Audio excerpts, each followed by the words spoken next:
Good evening. You're watching Left, Right and Centre on what has been a politically explosive day for the UPA government. The CBI has told the Supreme Court that one of its reports on the coal scam was shared with Law Minister Ashwini Kumar and officials of the Prime Minister's office. While the government continues to defend itself, has the Law Minister's position become completely untenable? And in fact, as the BJP says, should the Prime Minister take responsibility? Has this eroded the credibility of the UPA? That's going to be our big debate. I'm Nidhi Razdan, and let's get straight to the top story. In a major political embarrassment for the UPA, CBI Director Ranjit Sinha today told the Supreme Court that a draft of the agency's status report on the coal scam was shared with Law Minister Ashwini Kumar and senior officials of the Prime Minister's office and Coal Ministry as desired by them. However, the affidavit is silent on whether any changes were made to that draft. The Congress at the moment is backing Ashwini Kumar, saying there's been no wrongdoing because the final report was not seen by the government. But the BJP has upped their attack. They say this has gone way beyond the Law Minister and straight to the Prime Minister's doorstep. A bombshell by CBI Director Ranjit Sinha. He's told the top court that Law Minister Ashwini Kumar had indeed asked to see CBI's report on the coal scam before it was presented in Supreme Court. The report was also shared with officials of the Prime Minister's office and Coal Ministry as desired by them. But he said the latest status report that was submitted to the court today has not been shared with the government and promised they wouldn't share in future as well. Now we have already filed it in the Supreme Court and now it is in the public domain. I don't have to say anything more about that. The CBI chief's admission sparked a massive political storm. Only reinforces our demands which we are making in the Parliament for him to resign and the Law Minister to be sacked. It's not a question of you, the principal opposition party and the Congress party fighting out between each other. There is a degree of match fixing here. But as the UPA huddled in a meeting for some damage control, the message was very clear. The government was going to brazen it out till at least the bench heard the matter in Supreme Court. The Law Minister is not resigning. The content of the report, much of it is provided by the Coal Ministry. At some point of time, the Prime Minister was holding the portfolio of coal. So some content is provided from there. Then there is a legal aspect of it. The final report has not been seen by the political executive. Law Minister Ashwini Kumar said the same to the Prime Minister in a meeting. He did not offer to resign but instead told the Prime Minister to wait for the Supreme Court hearing on the case next week before taking the next step. Ashwini Kumar also assured the Prime Minister that there is no case against either the Coal Ministry or the Law Ministry. While the government maintains that the Law Minister is not going anywhere, the opposition is only increasing its pressure. But all eyes will now be on the Supreme Court, where this matter now comes up next Tuesday, where even the petitioners in this case say that they will be putting forth many questions to the CBI. They say that the affidavit filed by the CBI Director in effect hides more than it reveals. With Bureau Inputs in New Delhi, Sunetra Chaudhary for NDTV. And so, does the buck stop with the Prime Minister as well? Is this a scandal that goes way beyond the Law Minister, as the BJP says? Should the Prime Minister also take responsibility? Well, we'll have our panel joining us shortly. Joining us right now, we have Mr. D.R. Karthikeyan, the former director of the CBI. Abid Rasool Khan, senior Congress leader, joins us from Hyderabad. We have Rajya Sabha MP from the BJP, Mr. Chandan Mitra, and our commentator tonight, Aarti Jairath. Let me first take that question to Mr. Karthikeyan. Mr. Karthikeyan, when you look at what the CBI's affidavit says, it doesn't really put the CBI in the greatest light either, because many would say that the agency compromised itself and its so-called independence by showing the status report to the government in the first place.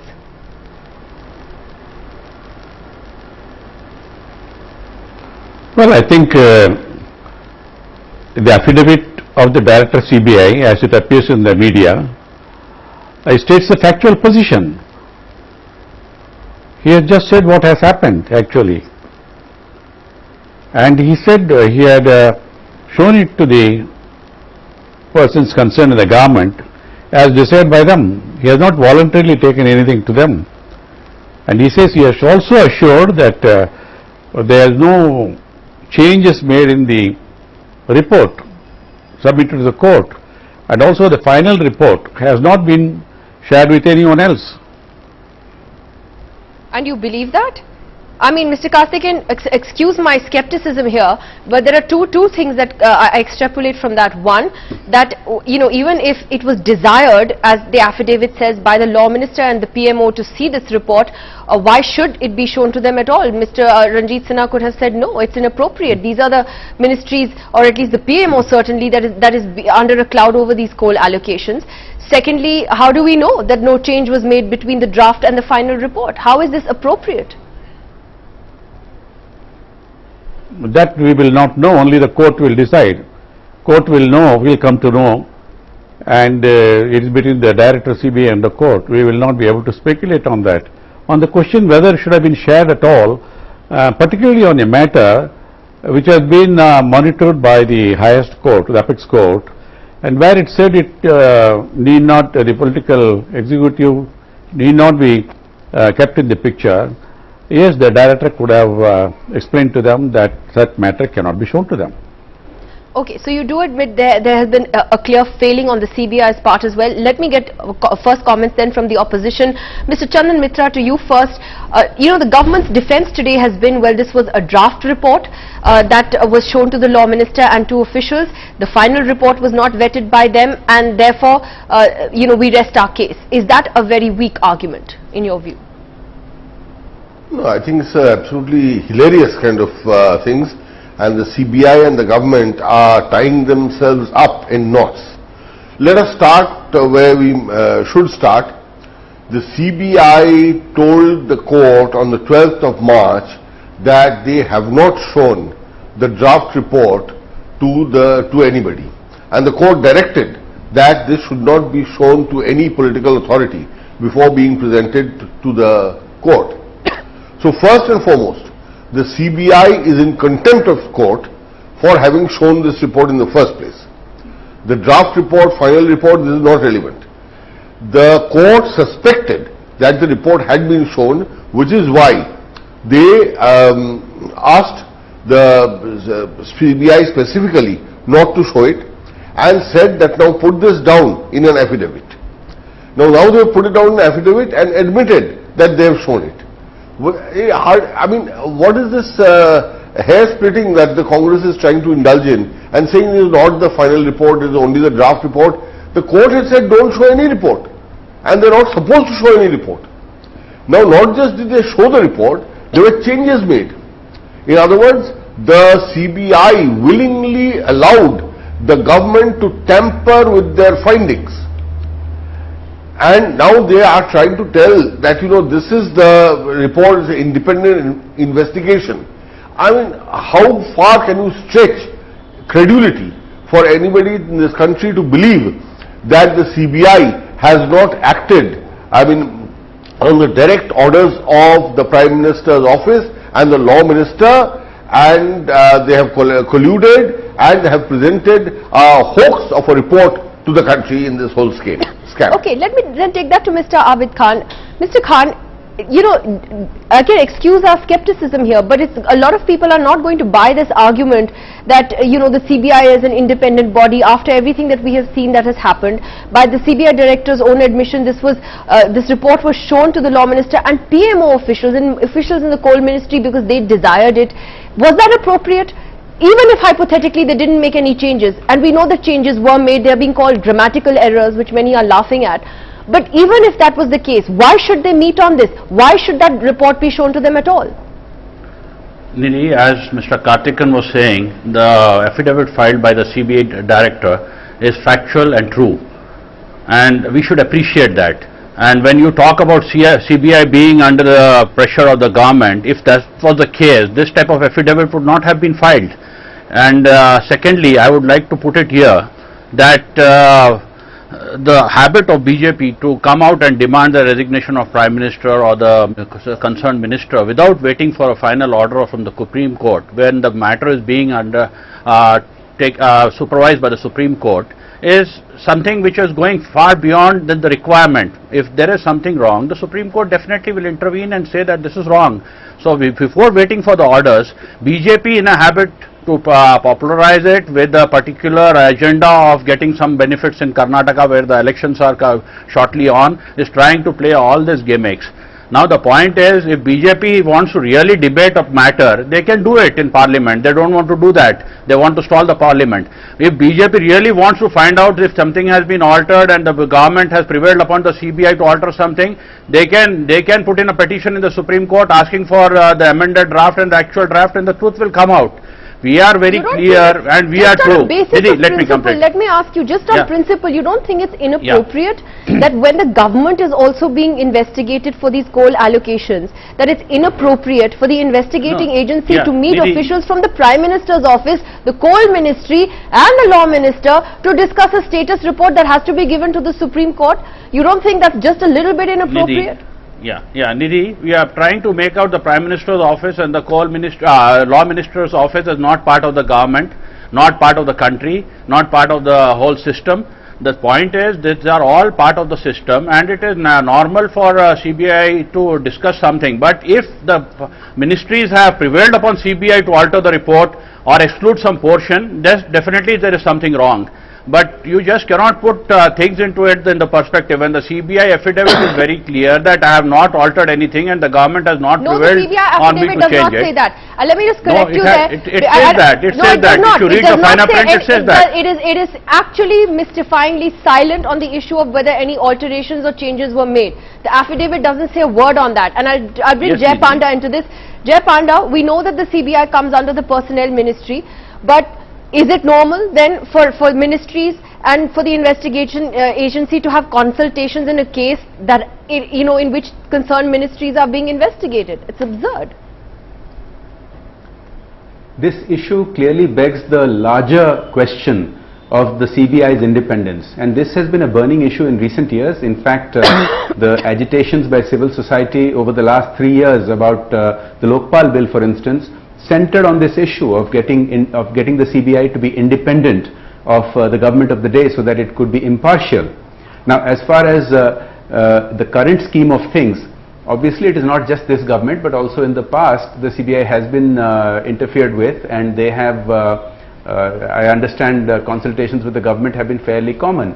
But in this particular case, it is shocking beyond belief, because some statements were made to the court that this was not so in this particular instance, and then later on there had to be backtracking in the affidavit submitted.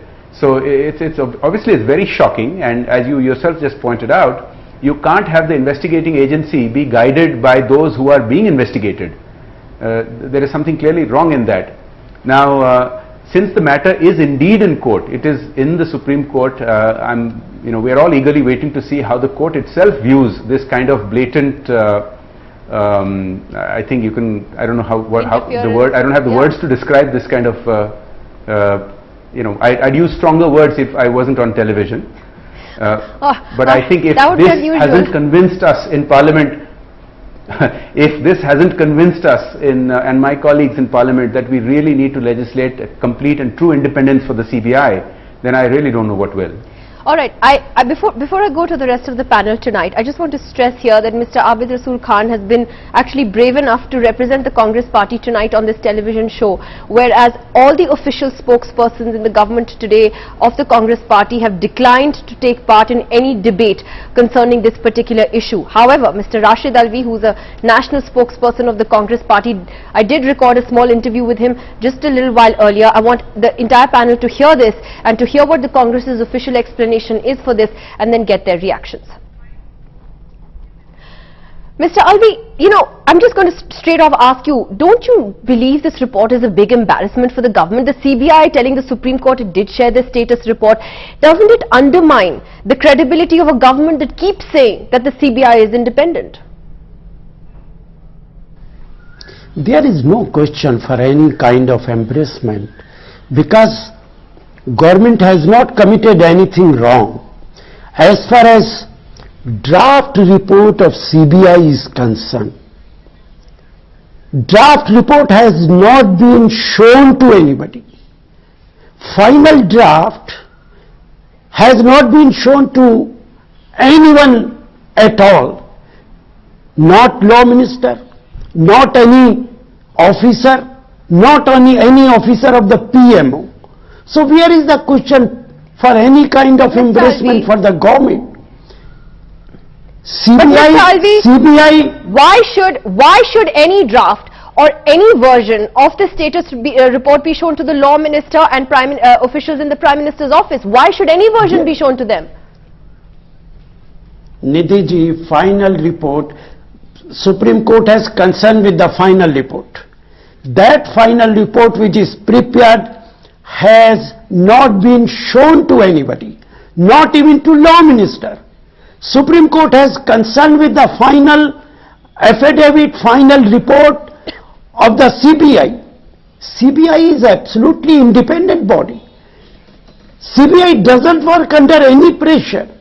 CBI doesn't take any direction from Law Minister. It is CBI's job. And I think all of us should wait. Matter is pending before the Supreme Court. Supreme Court will take an appropriate action. And we should wait for the judgment of the Supreme Court. You know, Mr. Alvi, this argument on the draft report is a rather weak one because we don't know what was in the draft report and what is in the final report. We don't know what changes were made between the two of them. As Arun Jaitley said today, make that draft report public so that we can compare the two and see, you know, what changes there are, if any. As far as Arun Jaitley ji is concerned, you know it very well, entire country knows this very well, that Bharatiya Janata Party is in habit to mislead the country, to misguide the country, to make baseless allegations against government, against Congress Party. Just please try to remember it. They demanded JPC. They didn't allow Parliament to function. Complete session was wasted. Today, they are again not allowing Parliament to function because of the report of JPC. I said that very day, when report will be submitted, again BJP will raise their fingers against the report. And it is happening today. This is the habit of Bharatiya Janata Party. But Mr. Alvi, I think the character of BJP. This is not about the BJP. Mr. Alvi, this is not about the BJP. This is about what we are asking you. This is about propriety. Is it proper for the Law Minister and for PMO officials to be meeting the CBI in this way and to be shown the status report? Why should they? CBI met Law Minister or not. But in case, if Law Minister would have met CBI Director, whether this is there anything wrong? This is against the law? Whether CBI Director has given any statement that Law Minister has put pressure on him? Whether Law Minister asked him to change the report? Not at all. But Mr. Alvi, not at all. CBI Director has not made any allegation against the Law Minister at all. Mr. Alvi, I just want to tell you that they did meet. They met on the 5th of March. And the point is, why should the Law Minister see that status report on the coal scam when it is the government that is being investigated? That is the question I come back to. They did meet and he did see that report. He actually made changes to that report as well.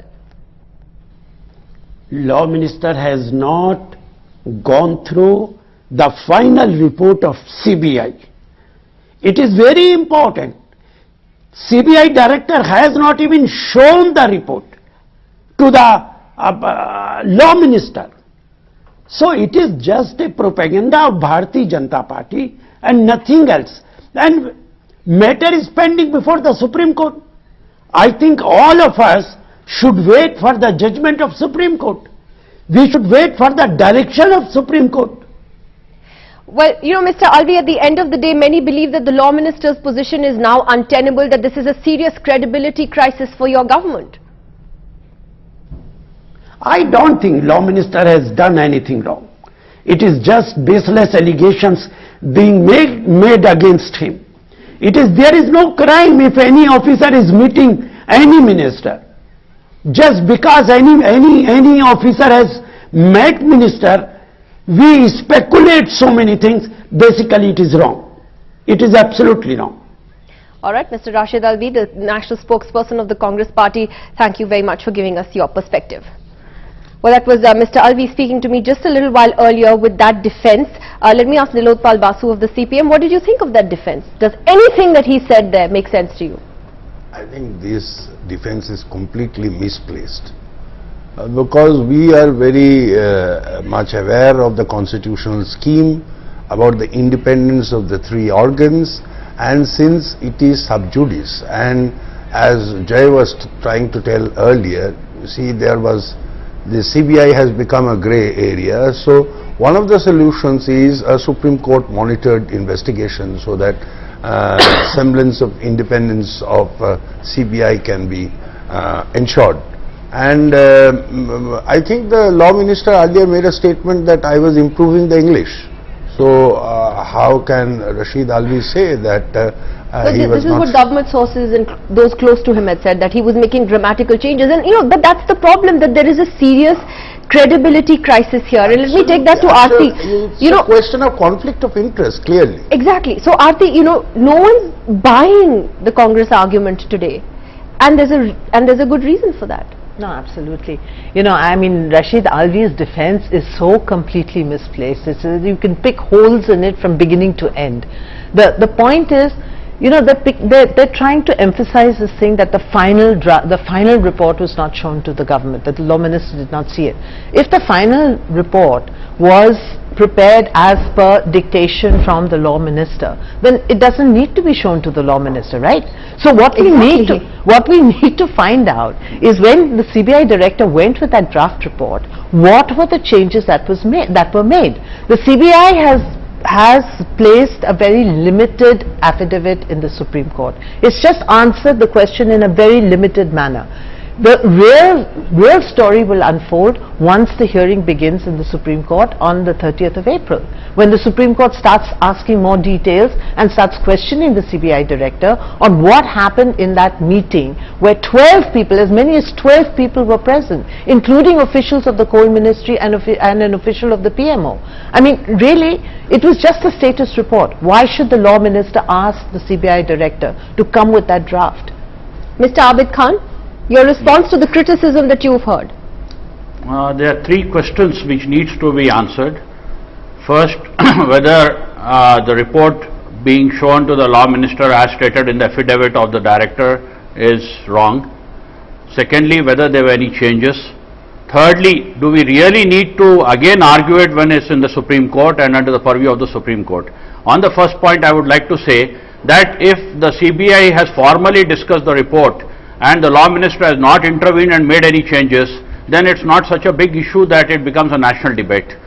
Secondly, if the law minister has made changes to protect his government and protect the misdoings, then it's a grave mistake which we need to definitely hang our heads down in shame for that.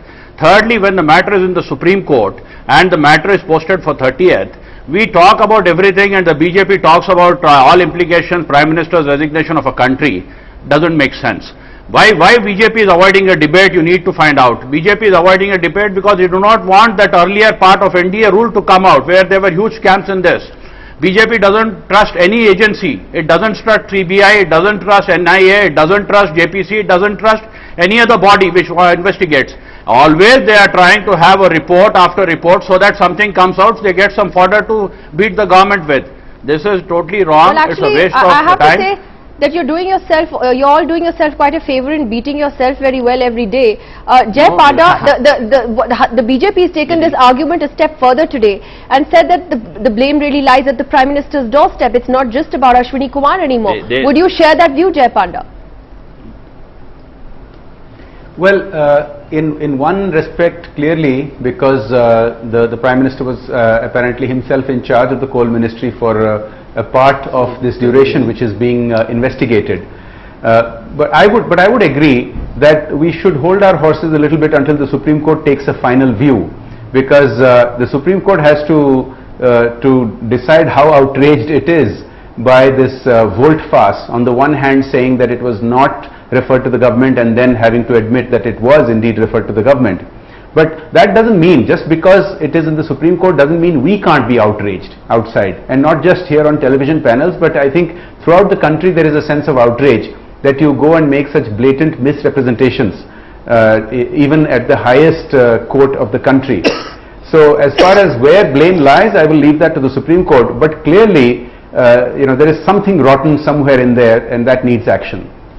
You know, Nidhi, I just want to make a point that, you know, the Supreme Court will look at the legality, the legal question and the technical question. But there is an ethical question. Exactly. Yes. It's an ethical question involved, a political question. It's a question of political propriety as well. That when the government itself is under the scanner on the coal scam, that, you know, should the government be at all monitoring what the CBI is doing, even, you know, vetting a status report, an innocuous thing like a status report? But do you say, and I don't think the Supreme Court can decide on that. I think those things need to be decided, you know, need to be discussed and debated in Parliament and decided in Parliament, which is the right forum. Actually, this is the essence of separation of power. If you see the constitutional scheme, I mean, when the judiciary is looking at something and where the executive is being questioned and whether that question are valid or not, that is being examined by the judiciary, it is there that the judiciary should be allowed to function independently, and the interference by the law minister and the other officials of the executive amounts to actually undermining the independence of judiciary in an area which is clearly their prerogative. But Sitaram Yechuri made an interesting comment today. He said that this is all match fixing by the BJP and the Congress on the coal issue. Why is he saying that? Because both are under the dock on the allocation issue. Yeah, I mean, if you look at the standing committee report, I mean, this is really outrageous what has happened. And from 1993 to 2011, they are saying not a single paper is available in terms of. So are you saying that they're not serious about the demand for the I mean, the BJP also should own up responsibility, and the Kullan Banerjee, who is the chairman of TMC, he also covers the period where for some time Ms. Mamata Banerjee was also the coal minister. No, so what does match fixing mean? That they're not serious about their demand for the PM to resign, for the law minister to go? I am saying that disruption of the House. Disruption of the House is something which is needed to be avoided, and while a resignation demand is fine, but at the same time, if the House does not transact business, there are many other issues. And this issue will not go for a while, I am sure. I mean, the Parliament will ensure that ultimately the government comes clean in terms of accountability. Okay, but what is the point in disrupting the House? Okay, Chandan Mitra, to take that response from you on what Mr. Nilotpal Basu said, in particular on the BJP's role in this. No, I think, you see, let's not divert, let's not bring in irrelevant issues that are being raised, the BJP Congress match fixing, great one-liners, but of no consequence today. Today the CBI and the Government of India, Prime Minister and Law Minister are in the dock. They have been caught red-handed, and CBI has been forced to admit that they tampered with the report. I can understand why every official spokesperson of the Congress has run away, because they need only some of the people who have appeared here today to say with a brazenly, with a straight face, that nobody has done any wrong. Law Minister has done the right thing. The Prime Minister has done absolutely no wrong. Everything is above board. Nobody else can say it with a straight face.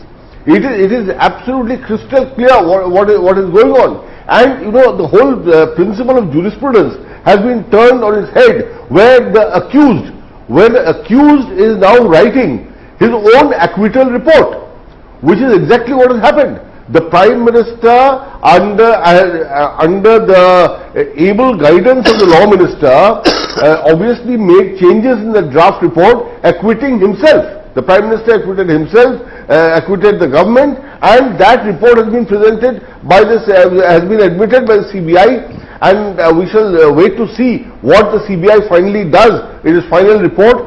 But when presenting the final report, it has to place the draft report also on before the court, so that we know which are the paragraphs that were changed, in which place the Prime Minister was indicted in the status report, and how he was exonerated. Because the Sabit Khan, the fact is, yes, Sabit Khan, the fact is you're the lone soldier batting for the Congress tonight. You know, the fact is the national spokespersons are not taking part in debates tonight. No senior minister is willing to do it. No Congress spokesperson is willing to do it.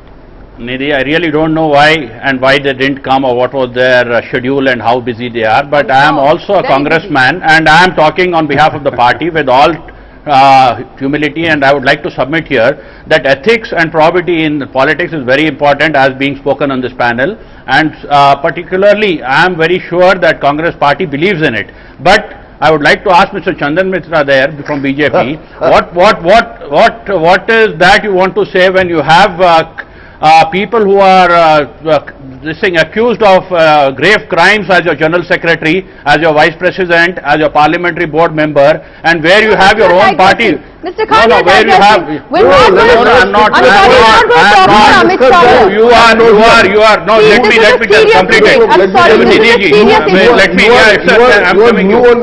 No, I'm coming to it. When our Law Minister... Gentlemen, please. Mitraji... This is about the independence of the investigating agency. Debating CBI gate. Mitraji, when our law... The CBI, which has destroyed the institution, let me complete it. The main accused. Why are you not letting me talk? No. You answer that. How it is totally. Why are you getting upset? Why are you getting upset? Mr. Khan, let's not digress. Please, let's not bring other issues into this. The whole country is upset. I'm telling you one thing. The whole country is upset. I am not upset. Why should I be upset? If the Law Minister has disclosed the report, he has made such a big issue. It's such a big issue where he is holding the country to ransom, the Parliament to ransom. Well, clearly you see no issues with the propriety of this or the impropriety of this. Jai Panda, going forward from here, you already flagged the issue of the independence of the CBI. Isn't that then central to the debate now? As Parliament meets again next week, do you really believe that the clamour for that will grow about how the CBI has to be dealt with, the ethical and moral issues that have crept into this? Because it's not a technical and legal issue like Aarti says. It's a moral and ethical issue. Nidhi, I just want to say two quick things. First, about what the representative of the Congress was saying. We too think there are a lot of shocking things about the BJP, including some of the things he raised. But today we are all here on an agreed agenda to talk about the CBI's representation before the Supreme Court and the shocking blatantness with which this has happened. So let's focus on this issue and let's get some answers on this. And you're quite right. Unless we legislate independence for the CBI, this kind of sort of blatant intervention and misuse of the CBI is going to continue, and something needs to be done. I think the time is ripe, and I agree with the idea that by next week we really must get Parliament focused on discussing this issue and hopefully trying to come up with a consensus. Mr. Karthikeyan, would you agree with that it's time to legislate and completely change the way the CBI is handled, the structure of the CBI, who it reports to? It's clearly not an independent body, sir. I'm sure you'd submit to that.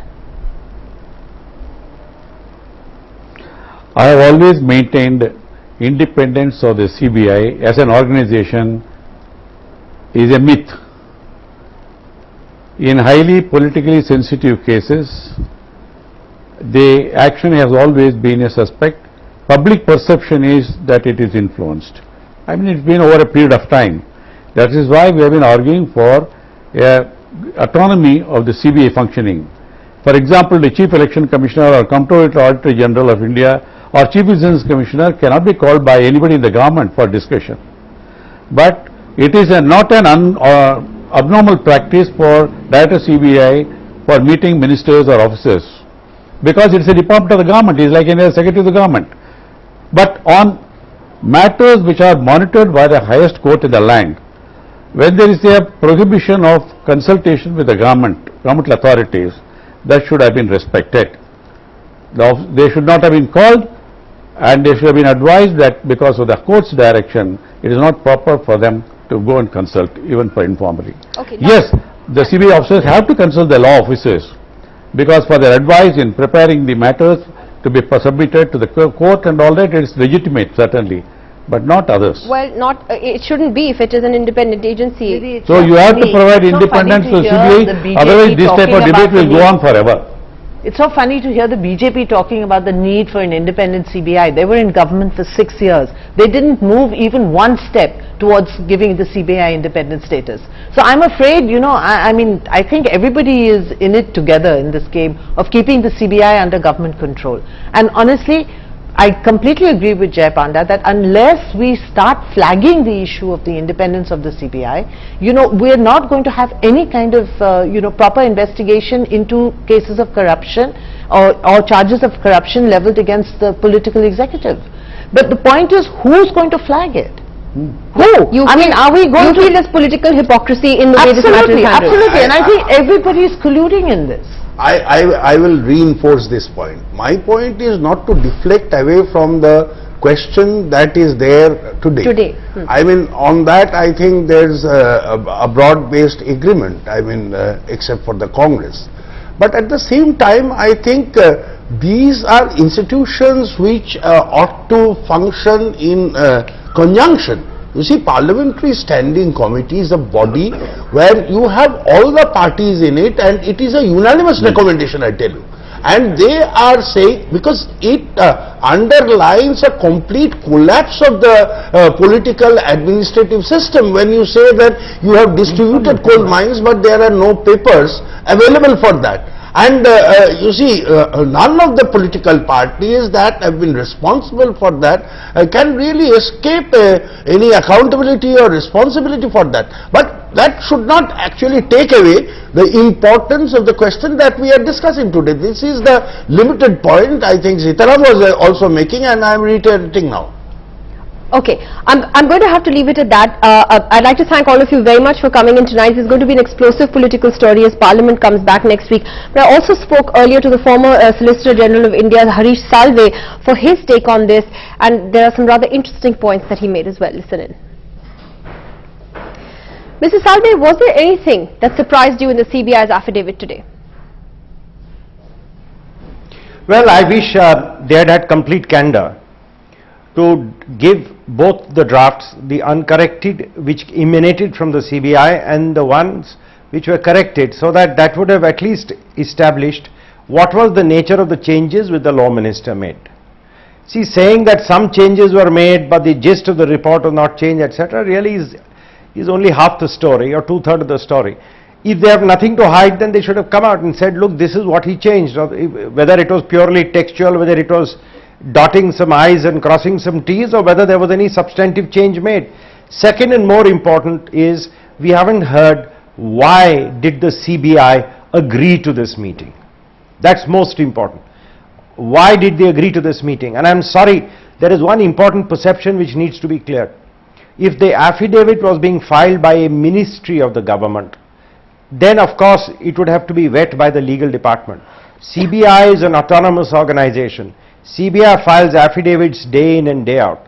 They have recently filed an affidavit, for example, in the Sunil Mittal case. There was no question of asking the Law Minister.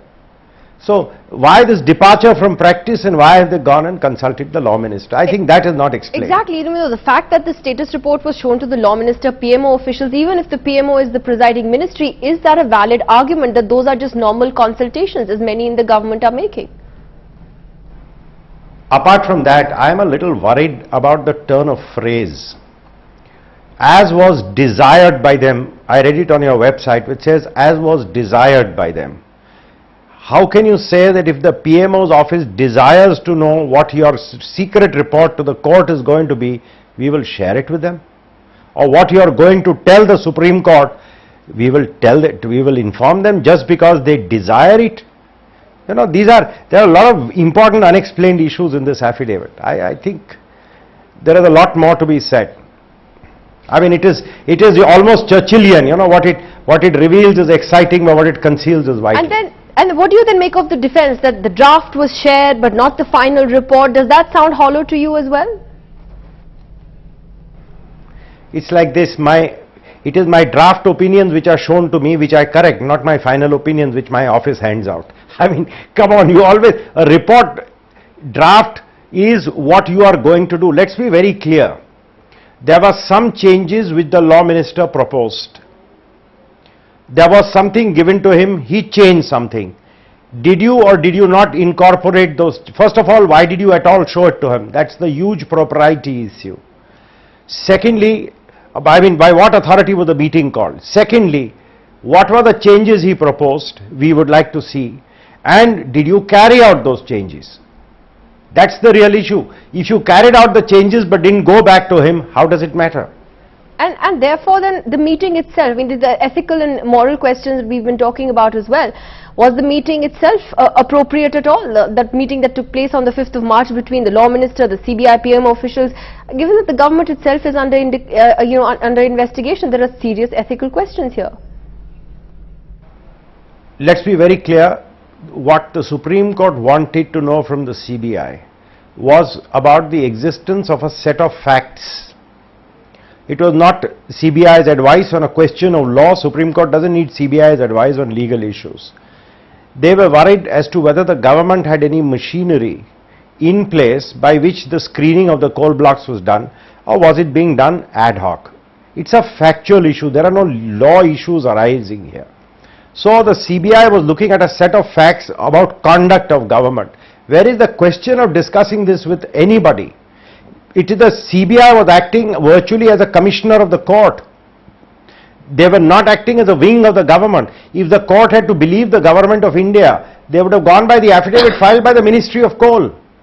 They are not satisfied with the Ministry of Coal affidavit. They are not satisfied by the Ministry of Power affidavit. So they have asked an independent agency to find out what the hell was going on. Now if that independent agency goes back to the very people whose affidavit could have been filed any which way, what are the use? So this whole meeting, according to me, the Law Minister's conduct in calling the meeting and the CBI's conduct in accepting to go for such a meeting and then go to the PMO because they desired such a meeting requires a serious answer. You know, Mr. Salve, there are also serious questions then on the role of the Additional Solicitor General Hareen Rawal, who had actually told the Supreme Court that earlier status report had not been looked at by the political executive. Did he then mislead the court? Are there question marks on what he told the court and even question marks on the Attorney General? Well, I have asked some colleagues who were present in court, and there are conflicting versions of what transpired in court. So I would not like to comment on that because I believe somebody said something and then somebody said something else and somebody from CBI said something. So I think we should allow him to give his explanation to court. And if he has, that's ultimately a matter for the Supreme Court and its law officers. If anybody has misled the court, it is not right, but I think that we should allow events to unfold and let the lawyers to explain. I think a far more, the real issue and which we cannot lose focus is the government bullying the CBI? Is the government dictating to the CBI, and worse, is the CBI listening to the dictates of the government of India? And if that is so, then I'm sorry to say, I don't know where we go from this now. And therefore, do you feel that the law CBI is acting like this, then we have no other agency left. Do you feel then that the Law Minister's position then is untenable, or does the buck stop even higher with the Prime Minister? Well, the Law Minister, going by what the CBI has said, I find the Law Minister has a lot to explain as to how he did what he did. And it is for the Prime Minister to decide if he is satisfied with his explanation and deal with him accordingly. As a senior member of the bar, all I can tell you is, this was not what was expected of the CBI and this was not what was expected of the Government of India. All right, Mr. Harish Salve, thanks very much.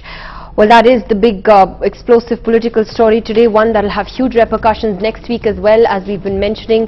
On the 30th, that's on Tuesday, the Supreme Court will then make its first observations known on the CBI affidavit, and then we could see possibly whether the Law Minister then is forced to step down. We're going to take a break. When we come back, there's another big story that's been breaking across the border in Pakistan.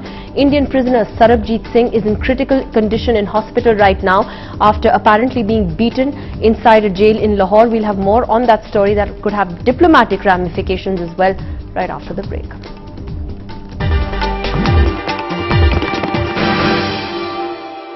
Has been an attack on Indian prisoner Sarabjit Singh in a Pakistani jail. Reports say that he was attacked by two of his jailmates and has sustained very serious injuries to his face and his head, and is said to be in critical condition in the ICU of a hospital in Lahore, the Jinnah Hospital in Lahore, where he apparently arrived in an unconscious state. Joining us for more on that story is my colleague Yusra Askari. Yusra, what more can you tell us on this? Nidhi, I have been in touch with Sarabjit Singh's counsel Oveshe, who has confirmed with me that two jailmates have attacked Sarabjit Singh. He has been seriously injured. He has talked with the news and he said it is very disturbing. He is currently en route to the hospital and he says he hopes that his life is saved. I did also speak with some other sources who have confirmed that Sarabjit reached the hospital Lahore in a critical condition. He was taken into the ICU where he is under treatment. He is responding positively and is said to be better. The two jailmates who have attacked him are said to be identified as Amir and Mudassir. They have been taken into further questioning and they are being questioned by the authorities. An investigation has been launched and 4 employees of Kot Lakhpat jail have been suspended, including the warden. Nidhi? Now, Yusra, the Indian High Commission, we understand, has also contacted the Ministry of Foreign Affairs. I think we can just come back to you in a moment. We have Mr. Ansar Birni joining us now on the phone line, and Mr. Okay, well, I believe we don't have him. I'll come back to Yusra. Yusra, the High Commission of India has contacted the Ministry of Foreign Affairs in Pakistan. It has asked for whatever medical assistance, of course, and also they are sending 2 officers for consular access. What is the Pakistani government saying on this? At the moment, what our Foreign Office sources are telling us that a high-level inquiry has been launched into the incident. No formal statement, however, has been issued with regard to this incident at the time. Our sources on ground do tell us security has been put into place at Jinnah Hospital. Media is being denied access to Sarabjit Singh. We also do know that access for other people who are within the hospital premises has also been limited. Nidhi? All right, Yusra, thanks very much for those details. So, 4 officials, as Yusra was saying there, of the Kot Lakhpat jail in Lahore have been suspended for this. But Sarabjit Singh, who has been on death row in Pakistan for many years now, he's been accused by the Pakistanis of being a spy. His case has been repeatedly taken up by the Indian government over the last few years, pleading for mercy for him, pleading for pardon for him, something that has been taken up at the highest levels between the government of India and Pakistan. But here he is in critical condition now in the ICU of a Lahore hospital. We're getting first reactions in now from his family here in India, as well as the Home Minister, who also spoke a short while ago. बिल्कुल पाकिस्तान की मिलीजुली साजिश और jail अधिकारियों की साजिश, और जो भी इतना जब कहते हैं कि सरबजीत को एकदम हमने अलग से ज्यादा सिक्योरिटी दी और एक खास जो इतना चल रहा हो केस, उसकी क्यों नहीं जान की सुरक्षा की गई। ये मिली हुई भगत थी, उसके साथ ये जो कुछ हुआ जानबूझकर हमला कराया गया।